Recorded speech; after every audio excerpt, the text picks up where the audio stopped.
Hello Capricorn, welcome back if you're a returning subscriber. Nice to have you back. If you're new to the channel, thank you for joining me. This is a general reading. I've already shuffled and laid out the cards. I've changed the format that I've been using to match better my time and constraints and while I'm moving around. So so what I've done is I've chosen out of the ones I've shuffled, I've got three areas of interest, three houses of interest for the month that's unfolding for you, and then the astrological influences, and then the goddess guidance per house. So for the first house of influence for you, you have 7th house, which is the house of relationships. So this is normally close personal one-on-one relationships, and that is committed partnerships normally. So this can be a love partnership, but it can also be a business partnership as well, or another relationship which you are very close to. It's personal one-on-one. So all of that is going to be in one of the focuses for this month. Underneath you have Gemini. I think this card actually represents the Lover's card in this deck. So you have a double situation here where you've got the 7th house, which is all about loving partners, but also business partners, and then you've got the Lover's card. So take that as it may resonate for you. It could be the incoming of an important soulmate for you, somebody that is significant and is going to be important in your life. So as I say, this could be a love partnership, or it's the start of a very committed, significant relationship, but it can also be, as I said, about a business partnership as well. But I feel that it could, judging by the look of the cards, that this is actually an important relationship. So it can also be that you may be in two minds about something in your relationship, your close personal one-on-one relationship. So something is requiring thought. You need to be quick thinking about it. You need to take advantage of what is happening. Be quick thinking. But it could also be that you are in two minds about this and you have a decision to make. It can also be that you need to bring a bit more fun and change of routine, and just lighten things up in your relationships. Just bring in more fun, more curiosity, more stimulation. Just more fun and less routine and less the same old. You need to change things up. You need to make things bigger and brighter, or just better, by choosing differently. So it's lightening up, stimulating, and exchange of ideas. Or it could be that this person represents that for you. They could be a very stimulating person. It's going to push you to be more flexible, to multitask, to be more curious, to be more adaptable, which, you're quite capable of doing, although you do tend to be more structured in your outlook on life, being a Capricorn. So Gemini is going to come in to shake that up for you. So it could be that as well. But I feel it's a significant relationship that is coming in for you, or the foundations are being laid for that now. But you need to create more stimulation in the partnership. And the goddess guidance for this is Sulis, bodies of water. So spend time near water, such as a lake, river, or the ocean, to recharge your batteries. So it could be that you've been through a tumultuous period, or you are making a decision about this relationship. And in order to overcome any difficulties or any changes of direction or any shifts that may have been very draining on you, it's good to go and spend time near water. So this could be a beach holiday or a lake holiday, just somewhere where you're close to a body of water, to just rest, relax, and to wash away any sadness or any heaviness or any negativity or any sort of difficult period that you've been in, and you're just feeling very tired. So it's a good opportunity to go and spend time, especially in the sea, because the sea, you know, the salt in there is a wonderful detoxification, and you just need to have a purification of some kind. And going into a water body is one of the best ways to do that. It's one of the most natural and normal ways to actually just, you know, and easily accessible for many people. Even if it's a sea salt bath, it doesn't have to be a holiday to a water destination, but nonetheless, sea salt baths, self-care, rest, relaxation, and time just to spend time, you know, in a happy and flowing environment.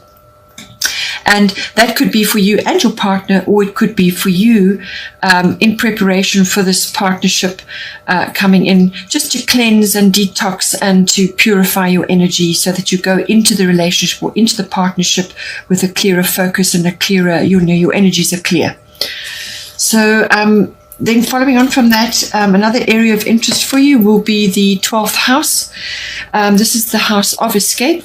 But it's also the house of the unconscious, which is basically what rules the vast majority of our lives. What goes on under the surface, behind the scenes, your hidden drives, your motivations, even your obsessions or your deep thoughts. Everything is controlled by the unconscious. The 12th house is also about rest through meditation, mysticism, healing, finding all forms of healing, or in being involved in various types of healing, even as a profession. It's also about retreats, meditation, withdrawal, seclusion, anything like that comes into the 12th house. It's also the house of escapism of all kinds. So this can be literally an escape, a holiday, a breakaway, just time off from work, just an escape, to get away, to recalibrate, to sort yourself out if you've been through a difficult patch or you're just feeling a little bit tired. But too much escapism then leads to an addiction of some kind. So just be aware of that. It could also be that you're facing some sort of resolution, or you're healing and ending certain things. It could also be that you are, wanting to spend more time in service work to others. It can come up as well. This house is the house of karmic lessons. And it's also where you go, you know, it's also your experiences in any kind of institution, whether this is a hospital or a university or a library, any kind of institution where, you know, and it's your experiences, whatever happens to you while you're there. So 12th house being the focus, the astrological focus here is Saturn, truth. So I feel this is mostly to do with perhaps you are visiting an institution of some kind, but this is also about the deeper self. And Saturn truth is about facing certain truths, facing certain things. It's about laying foundations for life. And it won't be easy to work your way to actually build those foundations up. But once you build a solid one, then you lay the foundations for success. And that's almost guaranteed, but you've got to take the time and put in a lot of toil and effort to lay a really solid foundation. And you have to face certain things. You have to address certain things in yourself and in the unfolding of your life in order to bring about those strong foundations. So it could be very well you visiting institutions for certain things. It could be health-based. It could be even relationship-based. But it can also just be that you are needing to actually spend time, which is what Saturn is about. Spend time looking at what has worked for you, what is working, what isn't working, facing a few realities, trimming, sort of streamlining things, cutting out unnecessary things, tackling things that perhaps you just haven't had the energy or the courage to deal with. It's going to take time, patience, and quite a lot of effort, substantial effort, maybe even sacrifice on your part, to lay this solid foundation so that you can move forward. But it is ultimately about facing truths as well and seeing how you can improve on things. And you may just also feel a little bit unappreciated. Maybe you're feeling you're not appreciating yourself enough as well. That's another brick in the foundation of life. So just see how that plays out for you. The goddess guidance, which is very, very much a 12th house thing, is Sikh, which is quiet time. Take some quiet time alone to rest, meditate, and contemplate. So this is all 12th house energies coming in. It's all about that. So I do feel that overall your energies are maybe a little bit low. And you're needing to actually spend time in contemplation, quiet time, take time out to do some deep analysis of yourself, where you are, what you want. Perhaps you are going through some sort of, you're launching into a new relationship, or you're changing something in that. Perhaps the foundations of that are changing, and it's going to spill over into your physical body as well, which is the last area of influence. That is the first house. So your physical body, your vitality, your life force, all of these things are going to come in with everything that has gone on. So it could be that you're coming to the end of a big cycle that you've been in, and you're kind of getting ready to tackle the next one. And it's saying that you need to actually spend time on your own in peace. And it could be very well that you need to go on a yoga retreat, or some kind of withdrawal, or some kind of healing modality or therapy, or just some kind of time away, or a sort of seclusion, just something where you are going to recharge your batteries, and just take some time out to reformulate what it is that you want to do. But the quiet time, the rest, and the contemplation is going to be very important, and that is a 12th house, very much a 12th house thing. And Saturn is going to bring you to that point where you have to examine what it is you want, take responsibility for your goals and what you want out of life. Then we've got the first house, as I said, which is the house of the physical body. It's also the house of your, what you project to others, what other people see when they interact with you. And it's everything to do with the self, your self-oriented interests as well. And your characteristics and your personality, but it's mostly about your physical body and yourself, who you are, what you're showing to the world, and how you're making your way into the world, your independence, and how you are charting your course. So this is first house. And the astrological guidance is Libra, I balance. So this is very much a relationship card as well. So we keep getting the relationship influence coming in here. This is very much a relationship card. It's also about romance. It's about love. It's about charm. It's about beauty. It's about refinement. All of those things come in with the Libra card. But I feel it is also about balance. So you need to balance your needs with another. It's about mutual support and merging. Yes, that's important, but it is also about balance. If you are not currently facing, sort of love relationship type issues, and this could be a business partnership or just some other close personal relationship, it's about balancing your own physical self, your own vitality in this relationship or in your life currently. So just about balance in general. So you need to apply that in order to get the most out of your physical body, which is going to ultimately carry you through life. So it's about balance, what you're eating, be careful with that. It's the nurturing, the self-love, and all of those things, as well as love for another. When you give love to yourself, then you can give to another. When your cup is full, then you can share. Also, we've got goddess guidance. We've got Vesta, home. Your household situation is improving either through a move or a healthy change in the occupants. So it could be that whatever has gone down in your life, it's quite a drain on you emotionally and physically, or it could be that you've closed out a cycle and you're now starting another, and it's time to just take a break and recharge.